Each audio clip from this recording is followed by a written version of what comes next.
துவரம் பருப்பு நம்ம அன்றாட உணவுல அடிக்கடி சேர்த்துட்டே வர்றதால எந்தெந்த நோய்கள் ஏற்படாம தடுக்க முடியும்ன்றத பத்தி நான் சொல்றேன்.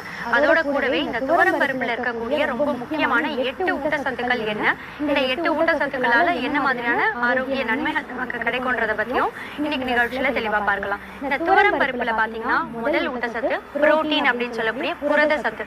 புரத சத்து அப்படின்றது வளர்ற குழந்தைகளோட ஆரோக்கியமான வளர்ச்சிக்கு ரொம்ப ரொம்ப முக்கியமான ஊட்டச்சத்து அப்படின்னும் போது வளர்ற குழந்தைகளோட அன்றாட உணவுல துவரம் பருப்பு சேர்க்கும் போது அவங்களோட தசை வளர்ச்சி, திசுக்களோட வளர்ச்சி, ஒவ்வொரு டிஷ்யூவோட இதுக்குமே ரொம்ப ரொம்ப ஹெல்ப்ஃபுல்லா இருக்கும். இந்த துவரம் பருப்பு தொடர்ந்து குழந்தைகளோட அன்றாட உணவுல ஒரே ஒரு மீடியம் சைஸ் அளவு, ரொம்ப பெரிய கப் கூட இல்ல, ஒரு நார்மல் சைஸ் அளவு கப் நீங்க குழந்தைகளுக்கு மதிய உணவுல சேர்த்தீங்கன்னா இந்த ஒரு கப் அளவுல இருக்கக்கூடிய புரத சத்து அப்படின்றது 7 கிராம் அளவுக்கு அவங்க உடலுக்கு போய் சேரும்.